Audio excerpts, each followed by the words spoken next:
no sé si viviste esa experiencia de que tú eres el amigo que recomendaba las películas, pero al mismo tiempo nadie quería hablar de películas contigo. Ok, pues yo no hablaba con nadie prácticamente. Buenos días, buenas tardes, buenas noches, no importa en qué momento estén viendo esto, señores. Bienvenidos nuevamente a Creando directamente desde Bogotá, aquí en el Hostal Las Mandarinas.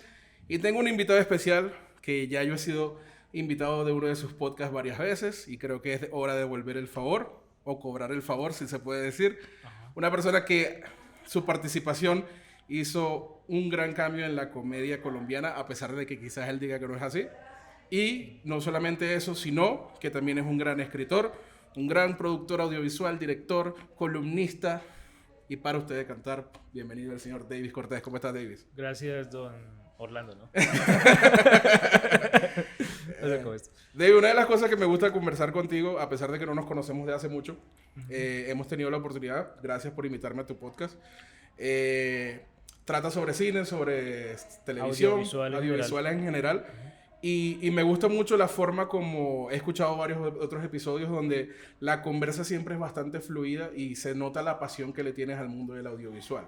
Te pregunto, Gracias. antes de iniciar con la comedia, ¿cómo inició ese amor por el audiovisual? ¿Fue algo que simplemente pasó por el fenómeno de la cultura popular que vive cualquier muchacho?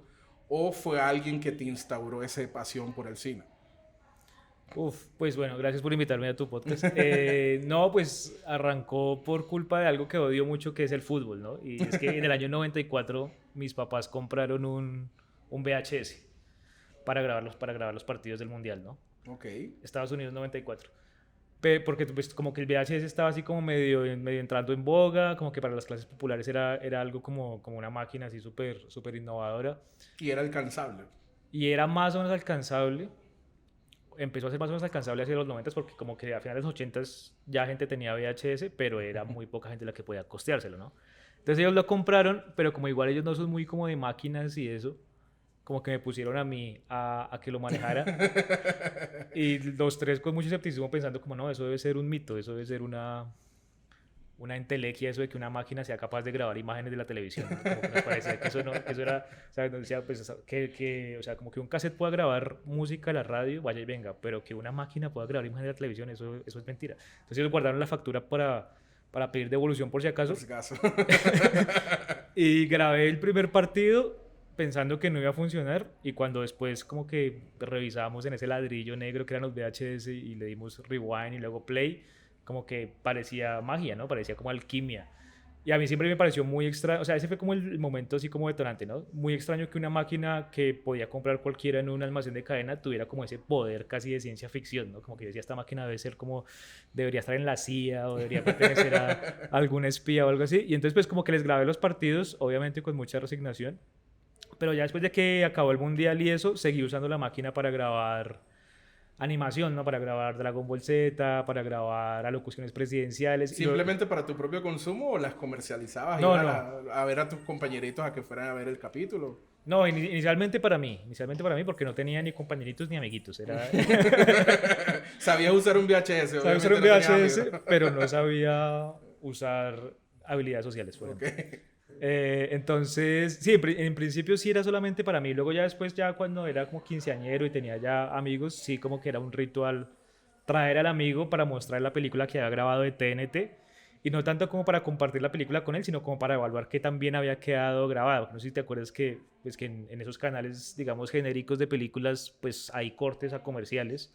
Y uno como grabador amateur pirata siempre como que se ponía el reto de voy a tratar de hacer el empalme perfecto para que no se note el corte a comercial y demás. Entonces cuando invitaba a un amigo que se llamaba Omar, yo como que miraba la película, pero también lo miraba de reojo a él a ver si notaba el empalme. Y cuando acababa la película, el man me decía que porque nunca le había contado que en TNT daban películas sin comerciales. Y yo, no, yo me encargué de que no tuvieran comerciales. Y él nunca me creyó, él siempre creyó que era que en un horario especial daban películas sin comerciales. Pero bueno, para hacerla corta la historia, ahí empezó. O sea que podría decirse que uno de tus primeros trabajos en los audiovisuales fue de editor, editando, sacando los comerciales de la transmisión. Sí, editor amateur. Y luego años más tarde, cuando después de que me gradué de la universidad, sí trabajé como editor para un canal de películas que se llama DHE, que no sé si lo alcanzaste a ver, que Creo que lo es como escuché. un TNT de la B más o menos. Siendo ya TNT de la B, entonces imagínate. Y en ese canal me tocaba editar trailers, me tocaba hacer trailers de 30 segundos a partir de películas y luego hubo un momento en que me tocaba como poner como una especie de ID, un metadato, para que se fuera comercial la película. Entonces yo me sentí como traicionando a mi niño, a mi yo niño, ¿no? Como diciendo, como ahora estoy del otro lado y ahora yo soy el que está creándole como a un niño la misión de tener que grabar. Aunque también, digamos, eso fue como en 2012. En 2012 creo que ya los adolescentes y los niños no manejaban VHS, no grababan en televisión, entonces era como...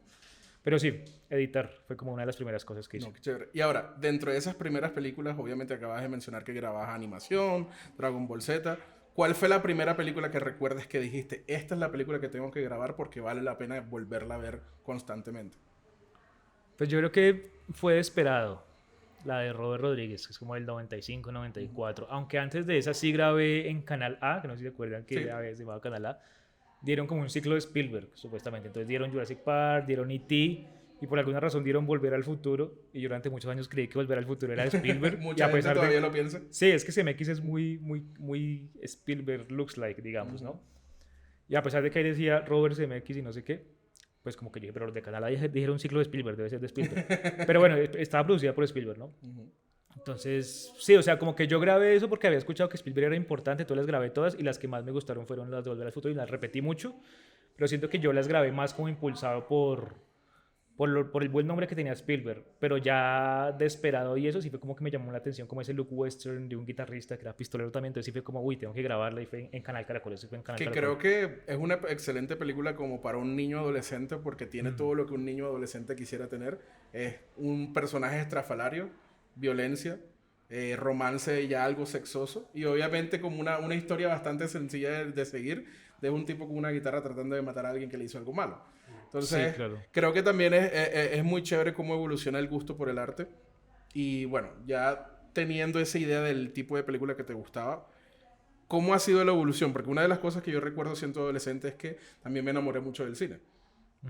Y no sé si viviste esa experiencia de que tú eres el amigo que recomendaba las películas, pero al mismo tiempo nadie quería hablar de películas contigo. Ok, pues yo no hablaba con nadie prácticamente. Ni siquiera con mis papás. No, o sea, sí se hablaba con una que otra persona, pero pues yo me acuerdo que yo tenía la experiencia, pues hasta estás desbloqueando recuerdos, de que por haber grabado La Máscara y por haber grabado Desperado y otras películas y haberme las visto muchas veces, como que me sabía de memoria los diálogos, ¿no?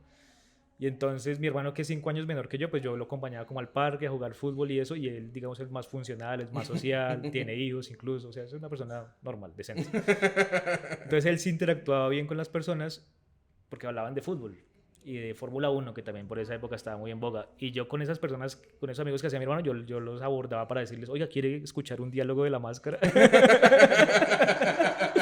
Y me decían, no, yo, bueno, de todas maneras aquí va. Una interacción normal de cualquier momento. Sí, sí, yo creo que solamente una vez me copiaron y dijeron, bueno, hágale, pero hice como 10 segundos y dijeron, bueno, ya nomás, tráigame a su hermano que me hable de fútbol, sí. Entonces, sí, yo creo que era más por ese lado, más por el lado de como de reconstruir las películas, como escenificándolas y eso, más que recomendarlas. Pero sí creo que ya cuando estaba más grandecito, cuando estaba como en la época universitaria, pues preuniversitaria más bien, como antes, como tipo 2003, 2004, sí conocí a un man que me llevó a muchas películas. Y justamente cuando yo a este man le conté la historia de Desperado y que me gustaba mucho, el man como que me dijo, pero ese Robert Rodríguez es un casposo, ese man le copió todo a Leone, no sé qué, tiene que ver a Leone. Y yo, ¿quién es Leone? Y el man me pasó un VHS con el bueno, el malo y el feo en VHS, o sea, súper cortada, porque el VHS es muy anamórfica, pero tú sabes que los VHS hacían esa vaina de full screen y que cortaban todo. Y aún así, la película me flipó muchísimo, el bueno, el malo y el feo. Y bueno, me recomendó varias películas, entonces ya después de conocerlo a él, que se llama Diego, empecé ya más a escuchar recomendaciones y a hacer recomendaciones. Que creo que el arte, todo arte siempre es influenciado por una persona, un tercero. ¿A dónde voy? Usualmente la música que a nosotros nos empieza a gustar siempre es, nosotros descubrimos una banda y luego hay una persona que te dice, ¿te gusta esa banda? Aquí está otra y aquí está otra. Y luego viene el descubrimiento, perdón, personal del desarrollo del gusto que se desarrolla usualmente en esa época, en esa edad, la edad preuniversitaria, 16, 17 años. Ahora, ese gusto lo comparte de la cultura popular, el cine, las películas, la música, lo comparte obviamente todo el mundo en algún momento de su vida, a menos que tenga algún problema en su cabeza. A menos que sea ciego. Exactamente, ciega sorda muda. pero esa pasión luego se convierte en algunas personas en el deseo de desarrollar dichos artes. ¿En qué momento te picó esa idea de que, sabes qué, me encantan las películas, yo quisiera algún momento dedicarme a esto? Pues digamos que nosotros con este amigo que te digo que le mostraba películas de TNT, hacíamos teatro en el barrio, ¿no? Y hacíamos teatro más que en el barrio, en la iglesia del barrio. O sea, como que antes de que construyeran como el templo como tal, bueno, yo ya no soy católico, pero en esa época lo era. La iglesia era muy sui generis porque había como varias misas, era como itinerante, recorría todo el barrio y había una misa de jóvenes. Entonces en esa misa de jóvenes, como para evangelizar a los jóvenes, había elementos juveniles. Entonces un elemento era que los que tocaban, digamos las canciones eran en formato rock, era como una banda de rock la que tocaba la iglesia, las demás misas se hacían como con música andina, pero la de la noche para jóvenes era rock, o lo que ellos creían que era rock. Y el Evangelio, en lugar de que el padre lo explicara y tal, hiciera como su discurso, lo representábamos en formato teatral. Entonces a mí como que me empezó a interesar eso como de actuar, como de representar la típica de que los papás se compran una cámara para grabar paseos y cumpleaños y uno empieza a cogerla para imitar lo que ya vio. Y pues con el hecho de grabar películas y de repetirlas e incluso de, por lo menos los programas de animación, verlos cuadro por cuadro como para identificar en qué momento hacían el corte, cómo se desglosaba un movimiento, que uno decía, digamos, bueno, el tipo le hace el puño, pero entonces en cuántos frames representan ese puño.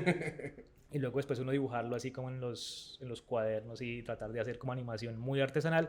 Entonces también como que la cámara se convirtió como una especie de juguete / laboratorio como para tratar de reproducir lo que, entre comillas, uno aprendía a punta de grabar películas y volverlas a ver. Entonces como que con mi amigo entre el grupo de teatro y entre molestar con la cámara, y bueno, también entre dibujar porque nos gustaba también dibujar, ahí empezamos como a molestar con eso. Pero no fue sino hasta que uno empezó a leer como historia del cine y escuchó hablar de Orson Welles y que Orson Welles había hecho como la gran película de la historia del cine a los 24 años, que uno dijo como, yo también quiero, ¿no? Obviamente después ya uno llegó a los 24, a los 25, a los 26, y uno llegaba a los 27 años y seguía diciendo que tenía 23 para no reconocer que no había hecho la película todavía. Pues yo estoy esperando hasta los 48 a ver si de pronto hago un Orson Welles por dos o algo así. O siempre el ejemplo que dan ahora es el de Morgan Freeman. O no, el de Morgan, no, el de... ¿Cómo se llama? Nick Fury, se me fue el nombre. Ah, Samuel L. Jackson. Samuel Jackson, que una de sus primeras películas fue como a los 40. O sea, que uno lo conoce famoso desde hace muchos años, pero él empezó muy tarde. Sí, hay muchos que empiezan tarde, incluso Takeshi Kitano empezó también como a los 40 y algo a hacer sus primeras películas, pero está ese mito como del cineasta, del infante terrible, ¿no? Del niño genio que a los veintitantos la rompe y luego de ahí para adelante sigue, pero sí, no necesariamente. Ya después uno a punta de resignación y consuelo, autoconsuelo, dice, no es tan necesario hacerlo, pero uno a los 20 sí quería hacer eso. Sí, creo que eso también es algo que se nos instaura también, como que las historias que se nos cuentan desde hace años. Es la historia cuando Beethoven escribió su sinfonía más famosa a los, no sé, 17, ya ni me acuerdo qué edad. Y entonces sí existe como ese miedo al envejecer, especialmente con el arte, porque uno dice, entre más años tengo desarrollando el arte y llego a alcanzar mi ópera prima y mi momento más alto en una temprana edad, pues a los 40, 50 voy a ser uno de los referentes más grandes. Pero desafortunadamente por condiciones ya tanto sociales, económicas o inclusive de talento y de convicción, pues esas cosas no suceden. Yo creo que lo más importante es disfrutar el paseo, pues, sin ver el paseo. El proceso, digamos. El proceso, viendo el proceso. Exactamente. Y leyendo. Ahora, siendo ese niño o adolescente que empezaba ya a experimentar con cámaras, grabar, actuar, ¿cuál era la visión de tus padres cuando estaban viendo eso? Especialmente cuando ahorita acabas de decir que era una familia más futbolera, más deportiva. No, pues con vergüenza ajena. Siempre me miraban como, ¿qué está haciendo? Usted es estúpido. O sea, me miraban como con ternura, pero también como diciendo, bueno, ojalá, eso es como un hobby, usted tiene que hacer algo con su vida, tiene que tener un trabajo normal. Incluso ellos me metieron en un colegio técnico industrial para que tuviera, digamos, un acceso pronto al mercado laboral. Exacto, a la vida laboral. Y también hacíamos radionovelas y con mi amigo pues las escuchábamos varias veces y ellos siempre me decían, ¿pero por qué está escuchando eso otra vez? Otra vez escuchando eso, otra vez viendo las mismas películas, otra vez viendo Volver al Futuro.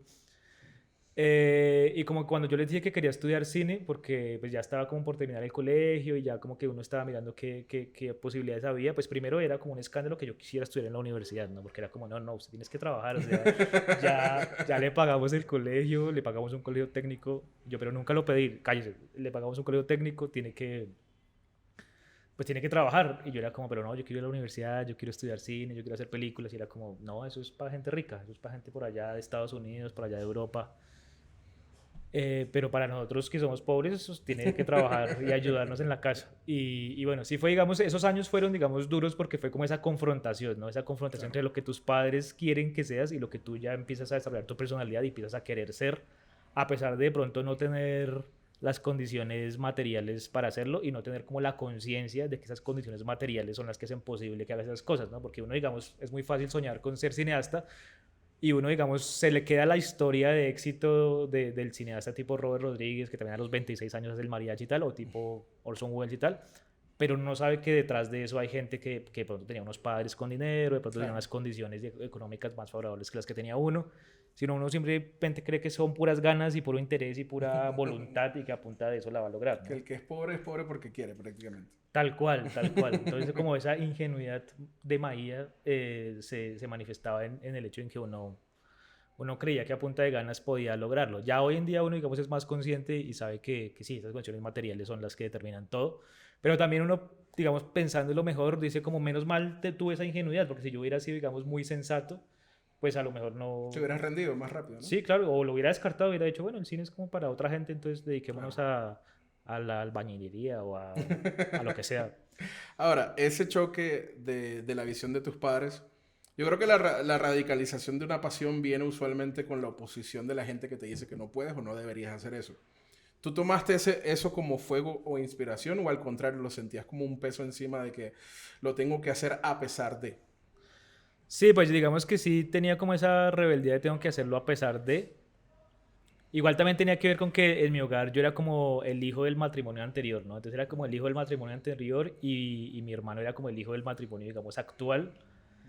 Entonces sí, más o menos de cierta edad se empezaron a notar como las diferencias de trato entre uno y otro. Entonces yo también tomé como eso como un impulso y fuerza de decir como a lo mejor no quieren que yo haga cine por lo mismo que mi hermano lo Ok, tratan diferente y tal. Entonces pues voy a hacerlo por mi cuenta. Y creo que igual también en esos años me volví ateo, empecé a leer filosofía, empecé como a entender o bueno, a configurar digamos muchas cosas como el pensamiento, comillas, propio, obviamente usando muchos referentes literarios, filosóficos, cinematográficos, musicales. Y como que sí me di cuenta que yo tenía, digamos, unos nortes y unos intereses distintos a los de mis padres y que tenía que seguir los de ellos justamente porque ellos me mantenían, pero que eventualmente eso iba a cambiar claro. y que no podía de pronto doblegarme del todo, o sea, como que tenía que fingir que me doblegaba mientras podía, mientras podía sostenerme por mí mismo, pero que igual quería hacerlo. Es que igual también creo que la pasión cinéfila en esas edades, como entre los 17 y los 25, es tan fuerte que uno lo enceguece, ¿no? O Claro. sea, paradójicamente hablando, ¿no? Como que uno abre mucho los ojos para ver mucho material, pero lo enceguece frente a las dificultades. Entonces, todas las dificultades que aparezcan, uno como que no le importan y las descarta todas así como sin pensarlo mucho, justamente porque está muy, muy apasionado. Claro.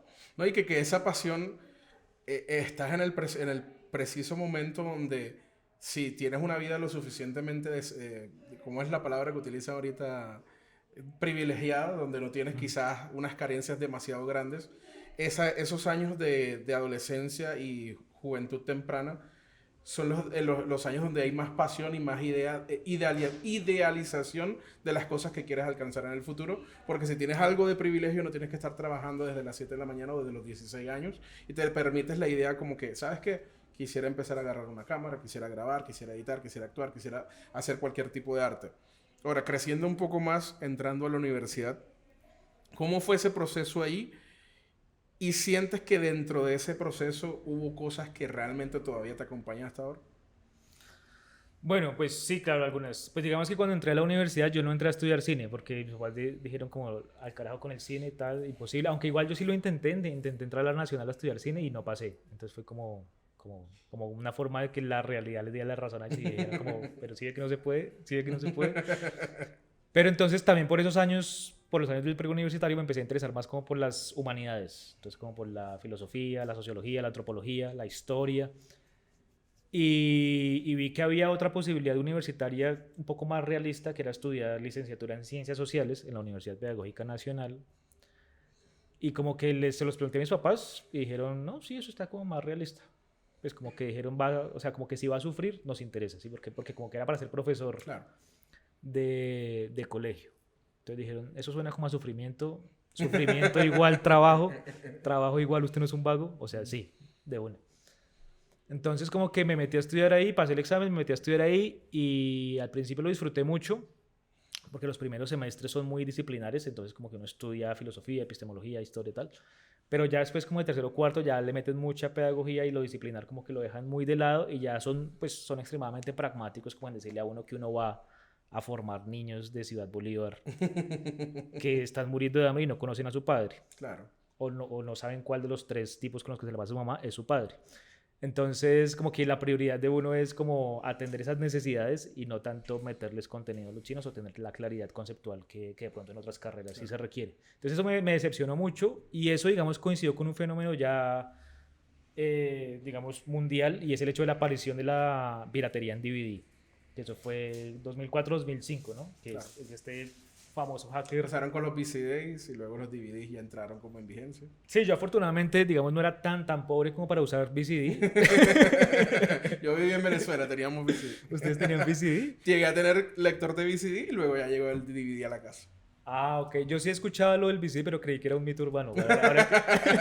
Lo que era triste porque yo recuerdo una película, Alexander, ¿te acuerdas de Alexander? Que dura como 3 horas. Sí, Alexander the Great de Oliver Stone, sí. Exactamente. Eran 4 VCDs, imagínate. Así de larga, Ah, ¿sí? así de poca memoria cabía en un VCD. Y la calidad que era, Era como un VHS un poquito más. como standard definition, Sí, sí. más o menos. Ajá. Como 640 por ahí.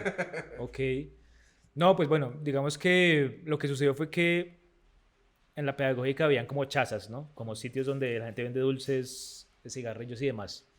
Y yo estaba entrando como a la universidad, o sea, a la sede de la universidad con un compañero de clase y yo le estaba comentando que mis VHS de Desperado y de From Dusk Till Dawn, que eran como mis favoritos, estaban ya muy desgastados de tanto verlos, porque tú sabes que esa cinta se desgasta de tanto verla, ¿no? Y entonces le estaba diciendo que paila, que estaba re desgastado, que los DVDs, porque ya existían los DVDs originales, eran carísimos, costaban como 150.000 pesos, 200.000 pesos, que no sabía qué hacer. Y mientras le estaba contando eso, mientras comprábamos un cigarrillo, y el man que nos vendió me escuchó y me dijo, esa película de Esperado es la de Banderas, ¿cierto? Y yo le dije, con banderas, no la de Banderas. Me dijo, bueno, me dijo, se la tengo en DVD para dentro de 8 días y cuesta 3 lucas.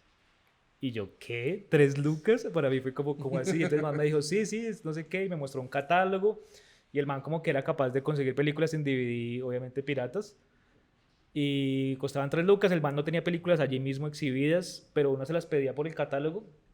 Y ahí empezó. Entonces ahí empezó como esa cosa de pedir lo que estaba en el catálogo, pero también digamos que en la biblioteca de mi barrio había como unos libros de historia del cine. Yo había leído algunos por pura curiosidad y mencionaban mucho, el que más me gustaba era el volumen 8, Historia General del Cine volumen 8, que era como Estados Unidos de 1930 a 1960. Y mencionaban mucho John Ford, Orson Welles, Hitchcock, bueno, mucha gente de esa.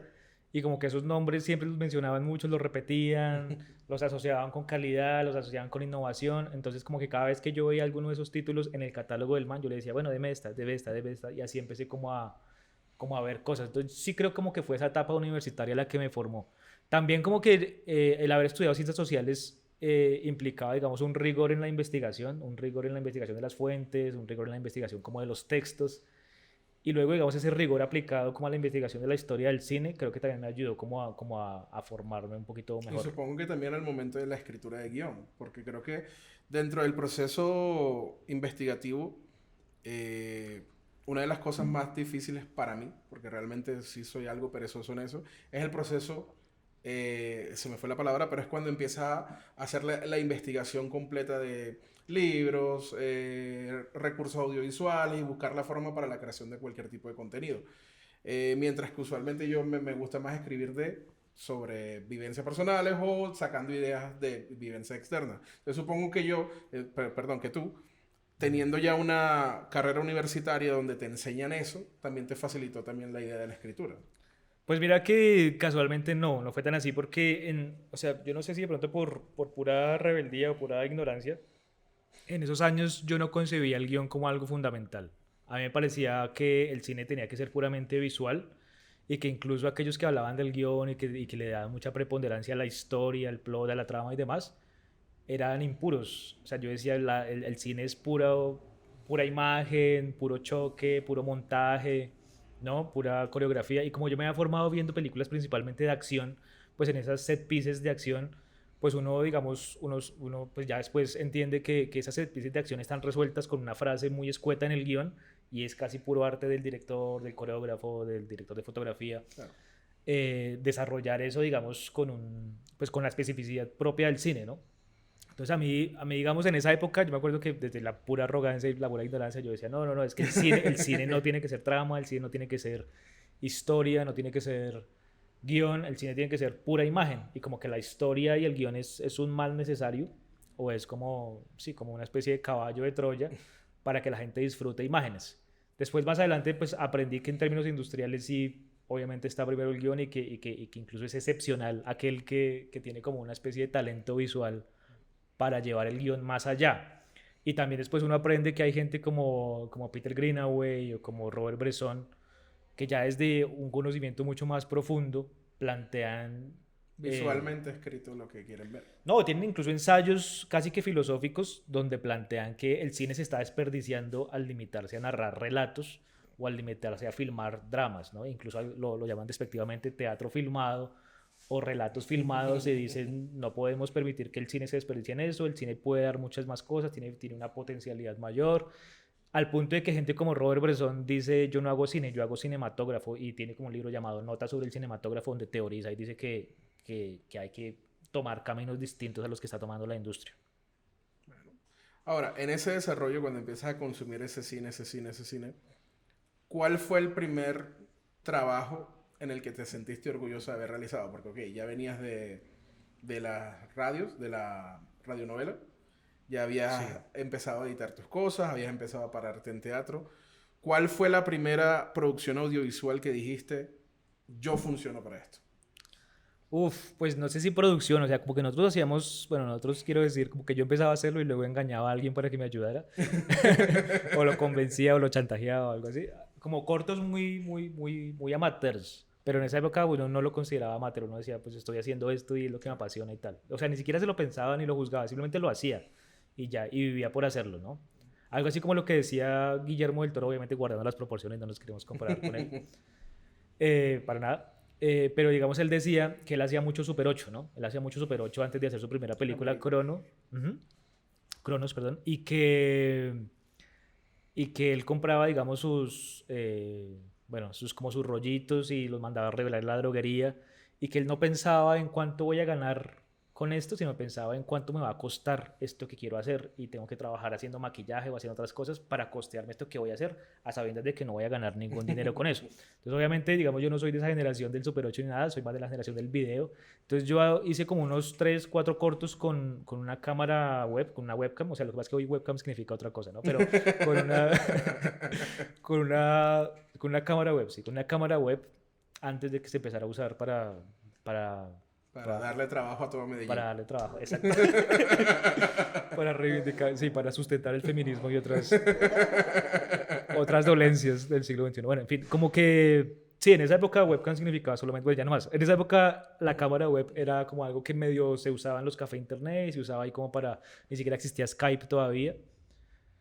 Pero entonces yo empecé a usarla para hacer corticos, porque para mí, así como era maravilloso que el VHS fuera capaz de hacer eso, también era maravilloso que la cámara fuera capaz de hacer eso. Y Y que era como, una herramienta no tan difícil de conseguir para una familia normal, tradicional. sí, exacto. De hecho, fue un regalo que le hicieron a mi hermano en la empresa del papá. Como que él trabajaba en General Motors con motores. Y como que en esas empresas siempre hacen como la típica fiesta de fin de año y regalo para los hijos. Yo no estaba registrado como hijo, entonces a mí no me tocaba regalo. Pero a mi hermano sí, y en uno de esos le regalaron esa cámara. Y mi hermano fue como, ¿qué es esto? Y la dejó por ahí y yo la cogí, pero seguía siendo de él. Y la empecé a usar para grabar corticos. Obviamente la cámara no se podía desconectar, no era inalámbrica, ¿no? No se podía desconectar del computador, entonces solamente podía grabar El frente al club. lo que estaba en el computador. Entonces hice como un corto que se llamaba Hacker Online, que era supuestamente sobre un hacker al que llega, sobre un man al que un hacker como que lo chantajeaba y se evidenciaba que el man había sido como un gángster en el pasado, pero todo rodaba en el mismo sitio, entonces tocaba ahí como hacer maromas para hacer mover la pasar el mesa. sitio por distintas locaciones, tal cual como mover los muebles, tal, y bueno. Pero bueno, era divertido también jugar o sea, como no amargarse por la limitación, sino aprovecharla como potencia, que es algo también muy Robert Rodríguez, ¿no? Como que el Claro. man dice, si tienes una guitarra, un Una pueblo y tortuga una y... tortuga, haz tu película.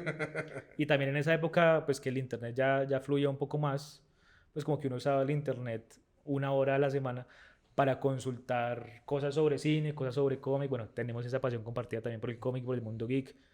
Y como que empezó a circular o empecé a enterarme de que circulaba un texto llamado Escuela de Cine en 10 minutos de Robert Rodríguez, que es como una especie de manifiesto donde lo motiva a uno mucho a hacer cine, ¿no? Yo estaba, digamos, muy amargado porque no había pasado en la Nacional, porque ya no me estaba gustando la pedagógica. Quería volver a intentarlo en la Nacional, mis papás no estaban muy convencidos, pero como que ese texto era como, no, no necesitas una escuela de cine, necesitas hacer. O lo Tener las que... ganas de hacerlo y intentarlo, por lo menos. Ajá. Y después también empecé a conocer a Tarantino gracias a este amigo Diego, y que Tarantino decía, yo no fui a la escuela de cine, yo fui al cine, ¿no? No necesitas aprenderlo, necesitas ver mucha película y hacerlo. Entonces era como más por ese lado. Claro. Ahora te pregunto, una de las cosas más lindas del cine y de las producciones audiovisuales es que son artes colaborativos. Obviamente, a pesar de que uno puede ser el guionista y el director, e inclusive a veces el productor y editor, usualmente, a menos que vayas a ser el actor, tú vas a necesitar por lo menos una segunda persona para poder colaborar en ese desarrollo. Obviamente, cuando la cosa se vuelve un poco más compleja, cuando necesitas más actores, más presencia de quizás gente con más información que tú en ciertas áreas, como la cinematografía, como el audio, etcétera, etcétera, empiezas a colaborar con más gente. Por lo que veo en tu proceso, ya inició siendo colaborativo con una persona que te introdujo a más arte y que luego trabajaron juntos en ciertas obras y ciertas cosas por el estilo. Pero ¿cuándo empezaste a entender que el arte del cine era eso, colaborar con gente? ¿Y qué te queda de esas primeras personas con las que empezaste a colaborar? Bueno, pues digamos que en esos primeros cortos como que uno no tenía tan clara la división jerárquica de oficios, ¿no? Como que uno decía, necesito a alguien que actúe porque no puedo actuar yo en todo y además queda horrible, además soy mal actor, entonces queda horrible, necesito a alguien que lo haga para yo por lo menos, digamos, grabarlo a él y tal. Pero digamos como que uno decía, yo grabo y yo edito, no porque uno dijera como, uy, soy el super camarógrafo y el super editor, sino porque si no lo hago yo no lo va a hacer nadie, porque no le voy a pagar a alguien para que lo haga, porque La era un necesidad que estabas niño. hablando ahorita. Sí, tal cual. Entonces como que mis colaboradores en principio eran para la actuación, ¿no? Entonces era como mi amigo Omar del barrio, mi hermano a veces, aunque mi hermano siempre se ponía bravo porque lo ponía en un papel secundario. O sea, él quería ser protagonista con tu familia y también en las películas. También. Obvio, obvio, obvio. Mi hermano quería todo por él. Los amigos de mi hermano, que no eran mis amigos, pero Parchaban con la idea de... colaboraban, sí. Y decían como, su hermano está loco, pero bueno, hagámosle. Y en principio la colaboración no la asumí así. Luego ya después cuando entré a la Universidad Nacional ya a estudiar cine, sí me di cuenta con gran sorpresa que eso implicaba mucha gente, que era prácticamente armar una empresa, ¿no? Armar un rodaje es armar una empresa, que esa empresa realmente el que la lidera es más el productor que el director, ¿no? Y que un rodaje el que lo lidera es más el asistente director que el propio director.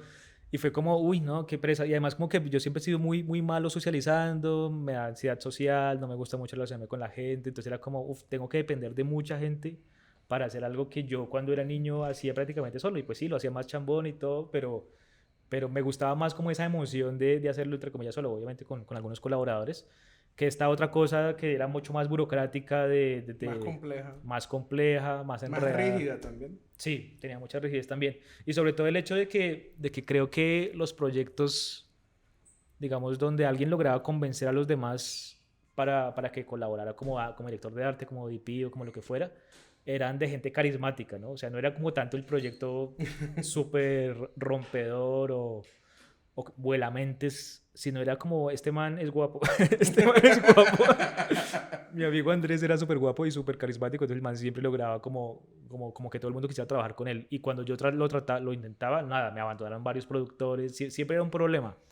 Entonces ya empecé como a pensar como que el cine era mucho más difícil de lo que yo creía y como pues no a perder el interés, pero sí a perder como la esperanza de lograr primero hacer esa película gigantesca o bueno, rompedora antes de los 24 porque dije pues para hacerla necesito mucha gente, Claro. ¿no? Como Orson Welles tuvo a Greg Toland, tuvo a Robert Wise, tuvo un poco de gente que le colaboró, obviamente porque la RKO lo estaba auspiciando, pero yo no tengo ningún RKO, ni RCN, ni RTBC, nada, yo no tengo nadie. Tengo un tipo con VIH, pero él no me ayuda. No, bodas. Entonces me empecé a dar cuenta de que era mucho más complicado y eso empezó como a mermar un poco la pasión, ¿no? Entonces ahí, digamos, la realidad ya empezó a mermar la pasión. Alcancé, sí, digamos, por ejemplo, a hacer un corto en 16, blanco y negro, como en segundo semestre. Y pues, claro, tuve un DP, tuve un equipo de colaboradores, pero estaban colaborando conmigo porque lo exigía la materia, no porque realmente quisieran colaborar conmigo. Y como el hecho de, por ejemplo, tener que convencer a alguien de que haga algo por ti, por ejemplo, tener que convencer al director de fotografía de, bueno, aquí este plano arranca el man, usted lo sigue y corta, y el man, pero ¿por qué lo sigo? Porque no simplemente hago un plano más general donde se vea. Y yo, no, pero es que me gusta cómo se ve, cómo lo sigo. No, eso no es suficiente justificación, justifíqueme lo mejor. Y era como, pues si lo hago yo mismo no tengo que justificarle a nadie. Entonces sí, fue como, como que entendí que se necesitaban más habilidades sociales que cualquier otra cosa para poder hacer cine y sobre todo plata, capacidad de gestión, muchas habilidades que yo no tenía. Pero mira que a propósito de eso, es curioso porque pareciera que, aunque durante años se nos ha dicho como el cine es un arte colaborativo y demás, siento que hoy en día por los presupuestos y como por máquinas como estas, más al acceso de personas del común, como que siento que el cine está volviendo, o cierto cine de más bajo presupuesto está volviendo a ser Cine de un autor cine, donde solamente dos personas son capaces de llevar claro, una por producción. ejemplo, Presence, ¿no? La película está de Soderbergh. Pues sabemos que Soderbergh hace su propia cámara, es su propio director de fotografía, solo que firma con el alias de Peter Andrews, ¿no? Y por ejemplo, eso de que él mismo haga su cámara o de que los Coen mismos monten con el alias de Roderick James, o bueno, que incluso creo que Lars von Trier cuando hizo el giro en Breaking the Waves también empezó a manejar la cámara él mismo, o el propio Rodríguez que edita, monta, hace la cámara. Pues desde cierta gente dirá como no, ese tipo tan arrogante haciéndolo todo él solo en vez de contratar y darle trabajo a otras personas, pero pues es su película, él verá lo que está haciendo y me parece también chévere como eso de que pues no necesariamente tiene que quedar perfecta la fotografía o tiene que quedar perfecto el montaje, pero puede quedar lo suficientemente bien como para llevar a cabo ese proyecto que alguien tiene. Entonces, siento que es chévere que las máquinas de hoy en día permitan que volver a esa pasión infantil de cuando uno, desde la pura ingenuidad, con un par De de... tener todos los juguetes para personificar todo Sí, lo que pueda. claro, exacto. Entonces, me gusta por ese lado. A mí una de las cosas que me gusta mucho, y por eso te hablaba de la parte colaborativa, eh, pues yo no, yo he dirigido cosas, he producido cosas, pero mi pasión más grande es el guión. Ujú. Y creo que lo más lindo que me ha pasado, aparte de cualquier reconocimiento, marica, que me han dado pocos, pero que los aprecio bastante, es lo bonito que se siente cuando tú escribes unas líneas y ves un actor interpretarlas y superar las expectativas que inclusive tú tenías cuando las estabas escribiendo. Entonces yo creo que ahí esa parte colaborativa de, ok, vamos a trabajar en conjunto con una visión, creo que es muy linda. Y que creo que algo que es muy cierto que tú dices, el carisma es muy importante. La belleza, pues no sé, porque hay muchos directores feos, la verdad que hay pocos directores bonitos.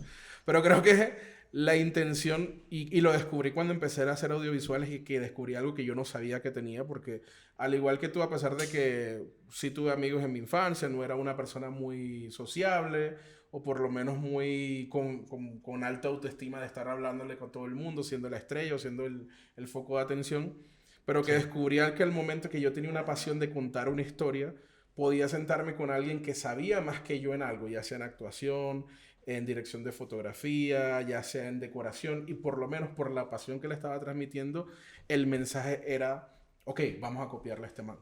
Entonces yo creo que también es muy importante reconocer que, ok, si son actividades sociales, meramente sociales, porque al fin y al cabo estamos creando arte, y el arte es prácticamente es el desarrollo social vuelto, no sé, pintura, como lo queramos llamar.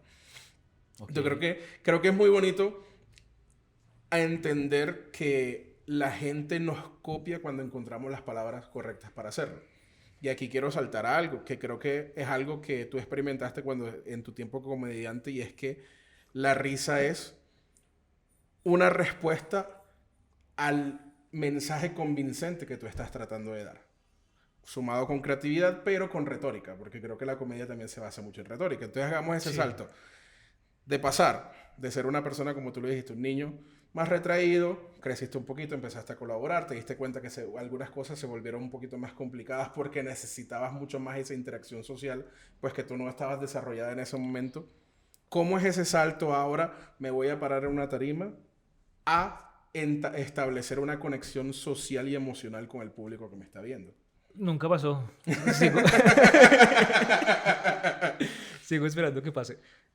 No, pues realmente siento que nunca pasó. O sea, siento que yo me arriesgué a hacer stand-up. Pues bueno, esta la he contado muchas veces, lo voy a resumir, pues por un interés académico, ¿no? Yo estaba dando clase en la universidad y daba una materia que se llamaba Géneros, bueno, daba y ahorita la estoy dando otra vez, pero en esa época fue como la primera vez que la di, que se llamaba Géneros Cinematográficos, y dentro de eso se analizaba la comedia, y dentro del módulo de comedia se analizaba la obra de Woody Allen, la obra de Seinfeld, la obra de Larry David, y como que para mí era de interés como entender, o por lo menos hacerle entender a mi audiencia en el momento que eran los estudiantes, que pues que había, digamos, una línea de la comedia audiovisual que había surgido en otro contexto que era la comedia de stand-up y que había, digamos, cierto sector de la industria que había decidido capitalizar como esas voces del mundo del stand-up en formato audiovisual y pues eso había dado origen a la obra de Woody Allen por un lado, a la obra de Seinfeld por otro.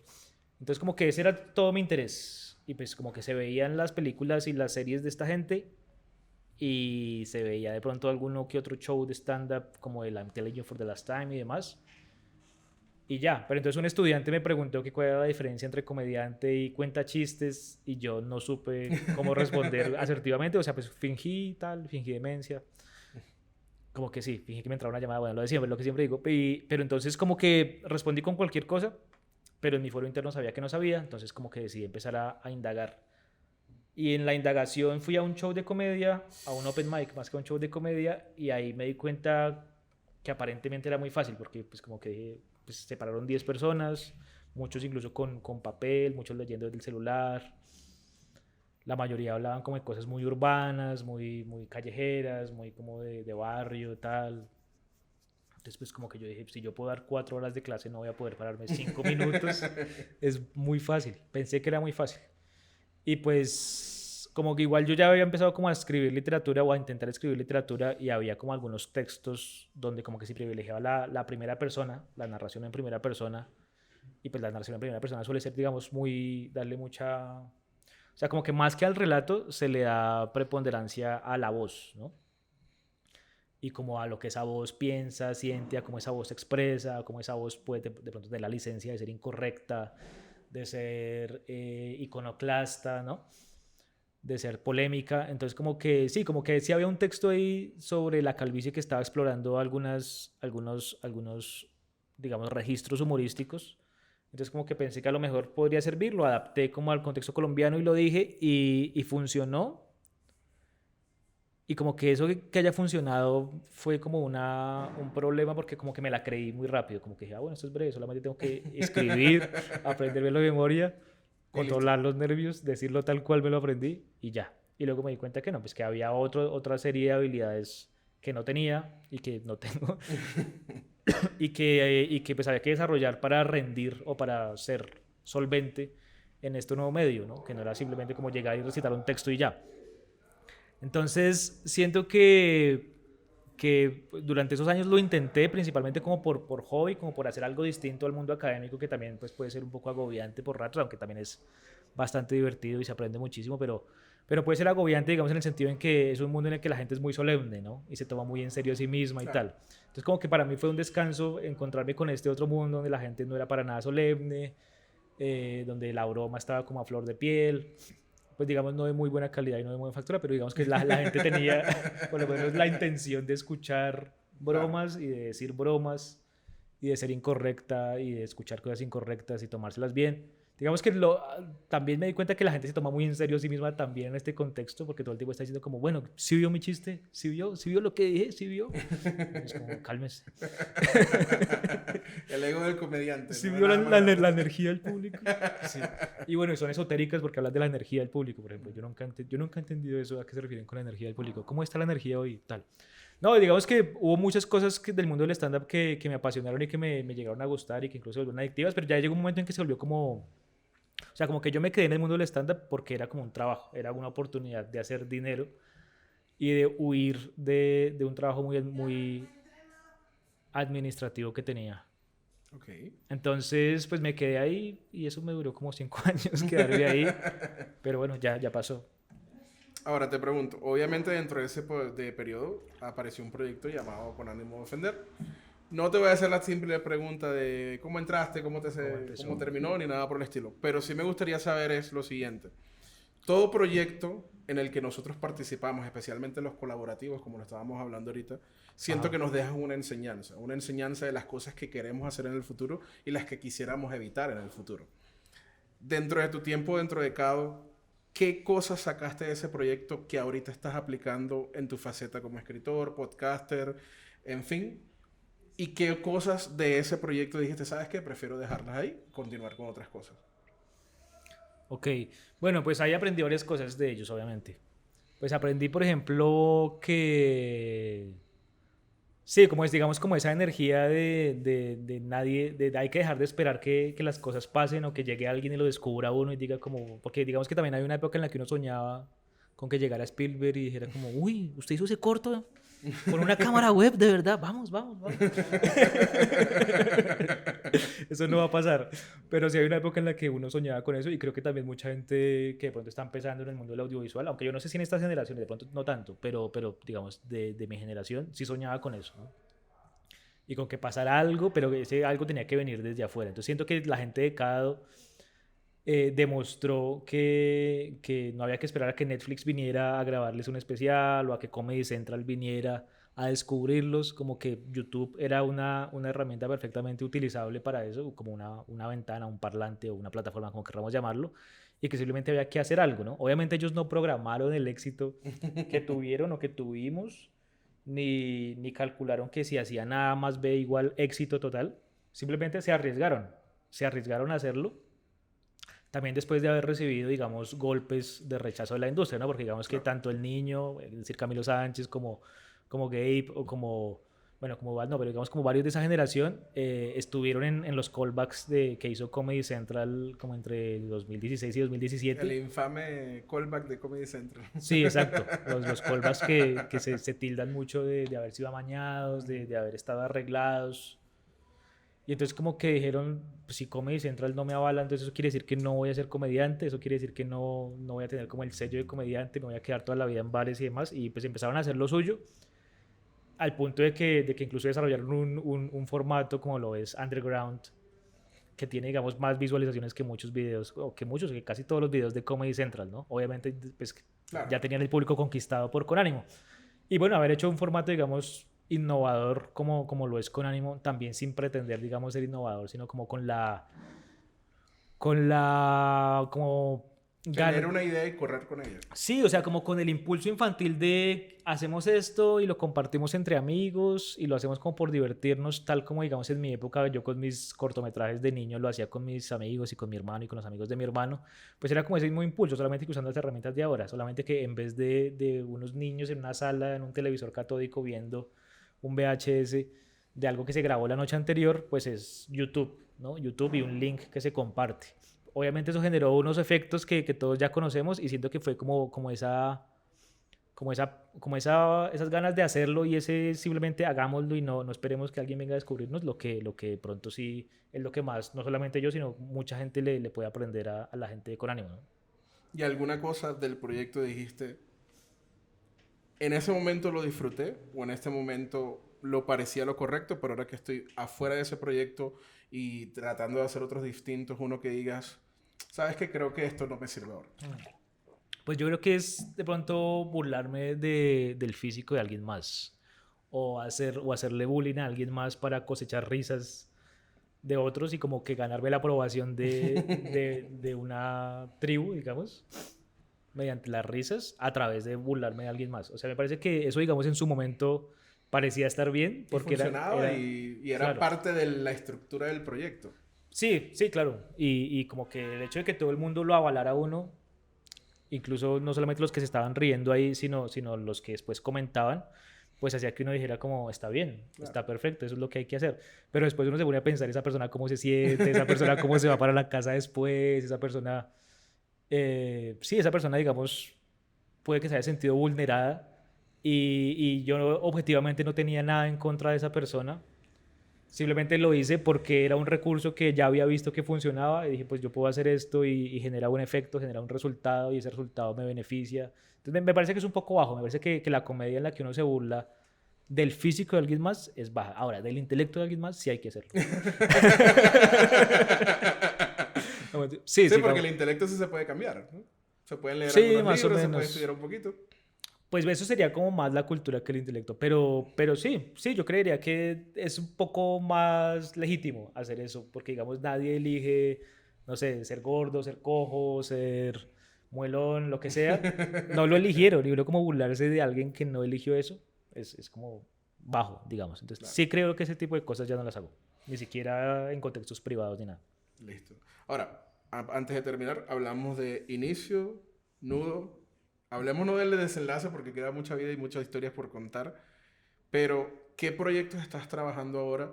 ¿O qué proyectos te gustaría desarrollar ahora que estás mucho más alejado de los escenarios y de todo lo relacionado con comedia?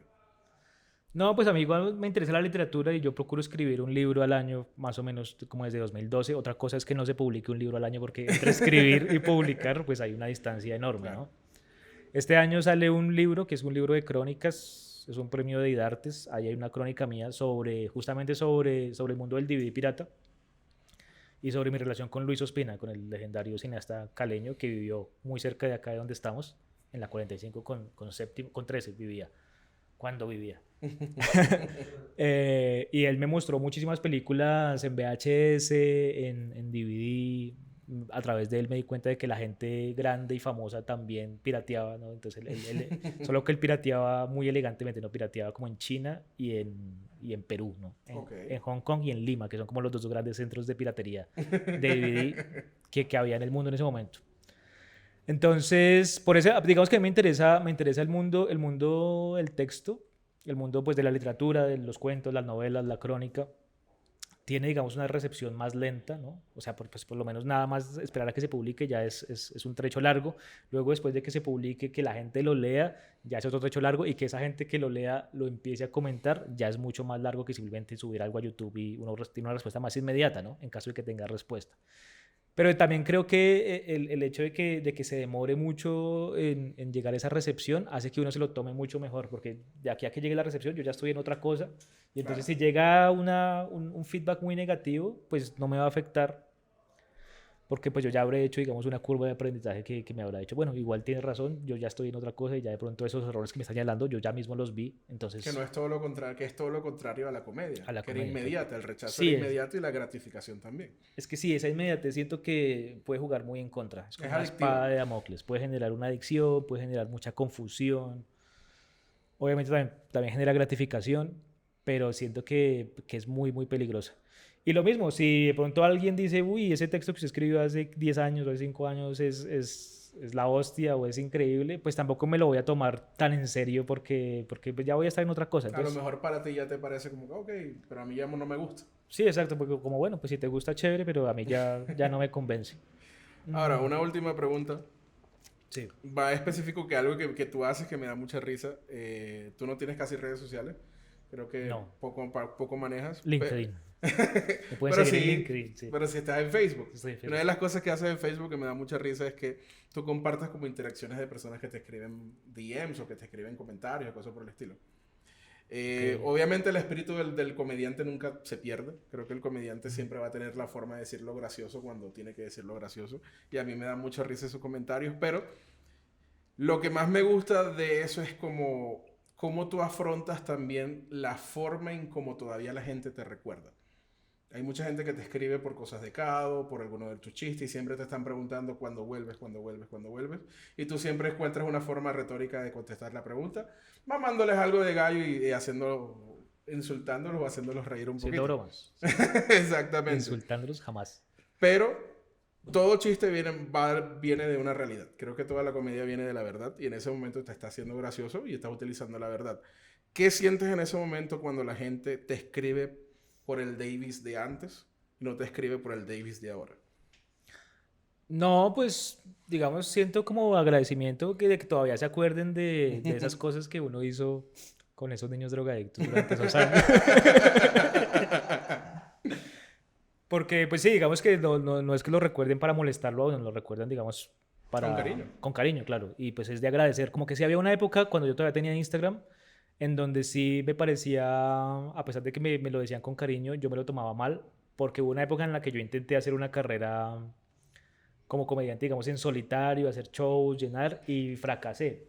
Entonces a mí me parecía muy frustrante que esa gente me escribiera y me dijera eso, pero no metiera plata para pagar la boleta. Entonces yo decía, pues, menos cariño, más platica para la boleta. Luego después de que cerré Instagram y que me alejé del mundo de la comedia y seguí recibiendo como ese cariño de algunas personas, como ya no, ese cariño ya no tengo la necesidad de monetizarlo porque ya no me dedico a eso o ya no vivo de eso, entonces pues como que se recibe el cariño y ya no se piensa en la rentabilidad. Entonces me parece chévere. Sí, digamos que hecho en falta el hecho de que, por ejemplo, muchos dicen, bueno, pero ¿qué? ¿Cuándo va a ser un podcast? Y yo digo, pero llevo 3 años con un podcast sobre cine. ¿Cuándo va a escribir algo? Yo escribo en el periódico el resto de tiempo, tengo 2 libros, tal. O sea, como que muchas veces la gente pregunta algo que si hubiera consultado en Google durante 10 segundos, ya se habría respondido eso que está preguntando. Pues cierta gente, no digo la gente en general, cierta gente. Obviamente tampoco es del todo responsabilidad de ellos, porque eso quiere decir que los productos que hago a lo mejor no son tan masivos como para haber llegado a ellos y haberles ahorrado la pregunta. Pero sí también me siento cómodo haciendo cosas que no sean tan masivas como de pronto escribir una columna de prensa sobre cine, donde también me permito hacer mis chistecitos, o un podcast de cine donde tú has estado ahí en un par de episodios y te espero para otros más, donde también pues se maneja cierto sentido del humor y se maneja, digamos, cierto tono, digamos, fresco, ligero y tal, sin perder el rigor, desde luego. Entonces siento que estoy cómodo en esos escenarios, en esos formatos. De pronto el formato tan hipermasivo no es que me guste tanto, pues lo disfruté en su momento, pero ese formato siento que pues le juega a uno también en contra en la medida en que lo puede de pronto conquistar por el lado del ego, uno se puede creer más de lo que es y uno termina siendo esclavo de esa audiencia que lo encumbra, ¿no? Porque esa audiencia que lo encumbra no lo encumbra de gratis, sino que lo encumbra para exigirle. O lo encumbra y después le exige. Entonces es como quiero más, quiero más. Entonces no quiero videos semanales, quiero videos diarios, ¿no? Y son contradictorios porque quieren más de lo mismo y si uno le entrega más de lo mismo dice que uno se está repitiendo, pero si uno le entrega cosas distintas dicen que uno se está traicionando. Entonces es muy difícil tener contenta a una audiencia masiva. Siento que el mundo, digamos, de la literatura, de la prensa, de las clases, es una audiencia, digamos, más de nicho, pero de pronto un poquito más sofisticada, donde de pronto uno puede tomar más riesgos a nivel formal y eso. Y yo creo que para cerrar el episodio y hablando un poquito lo del camino del héroe, arrancamos con una historia de un muchacho que se sentaba a grabar películas En en VHS. solitario en VHS y que ahora está trabajando también para un nicho. No está grabando un VHS, sino que está escribiendo una columna, que quizás no la leen millones de personas, pero así como cuando grababas un VHS, lo compartías con las personas que se interesaban por eso que estabas haciendo. Y yo creo que el camino del artista siempre es aprender, pero siempre crecer y volver a la fuente. Y creo que esa es una de las formas de que el crecimiento del artista se ve más, porque cuando vuelves a la fuente, vuelves con muchas cosas que aprendiste en ese camino y que estoy seguro que la gente que escucha tu podcast, que lee tus columnas, habrán visto esa evolución y pues ahora ojalá que con esta historia también conozcan un poquito más. Señor Ojalá. Davis, si la gente te quiere, bueno, no tenés redes sociales, pero si la gente quiere ver tu trabajo, tus libros, ¿dónde los puede comprar? Bueno, gracias. Pues sí, hay una columna en El Espectador, la columna se llama Cuadro por Cuadro y bueno, digamos que no tiene una periodicidad fija, pero ahí se trata de escribir sobre audiovisual en general, sobre cine, pero también sobre videojuegos, sobre series de televisión. A veces hay entrevistas, bueno, a veces hay ensayos, bueno, hay de todo un poco, entonces pues ahí si quieren buscarla, pues hay varias columnas porque llevo unos 7 años con esa columna. También está el podcast en Spotify, Rayones de Cine, donde Orlando tiene un par de episodios. Uno fue sobre Kevin Smith, ¿no? Sí, soy Kevin Smith. y el otro Y fue el otro sobre... fue El Caballero de la Noche, que sobre de- Cape Crusaders. que Cape Crusader, que no la había visto completa y me invitaron y yo pensé que íbamos a hablar de Batman en general y Y era fallé, sobre pero pero 3 horas hablando. ¿qué tal la hubiera visto? Terminamos hablando sobre Batman en general y este hombre sabe muchísimo de Batman, entonces también es de agradecer. Pero digamos, también hay episodios de todo tipo, ¿no? Así como hay episodios un poquito geeks como estos, también hay episodios un poco más sesudos donde, por ejemplo, se entrevista a un cineasta colombiano que esté estrenando una película y se le pregunta sobre su proceso, tal. También se habla sobre televisión, sobre otros temas. Entonces sí, es un podcast ahí que lleva unos 3 años y que está disponible en Spotify. No está en YouTube porque no funcionó, pero de pronto hacemos alguna cosa para YouTube. Y los libros, pues son dos. Uno se llama Interfaz, es un libro de relatos, algunos de ciencia ficción, otros de humor absurdo. Ese estoy a punto de recuperar los derechos porque, bueno, fue como una experiencia nefasta con una editorial estafadora, pero pues, creo que se consiguen algunas librerías como Lerner, Nacional y demás. Y el otro es una novela, una ucronía, como una especie de ciencia ficción, una historia alternativa sobre el 11S, el 11 de septiembre de 2001. Y esa novela se consigue también en Librería Nacional, en Lerner, creo que en la Feria del Libro, si la gente, bueno, no creo que la gente de pronto alcance a ver esto, ya habrá pasado la Feria del Libro, pero si la gente está en una Feria del Libro, busquen Escarabajo Editorial y ahí van a encontrar la novela. Listo. No, señor Davis, muchas gracias por A venir. ti, Muchas muchas gracias. por invitarme. Y señores, muchísimas gracias a ustedes por ver otro episodio de Creando directamente desde Bogotá. Nos vemos.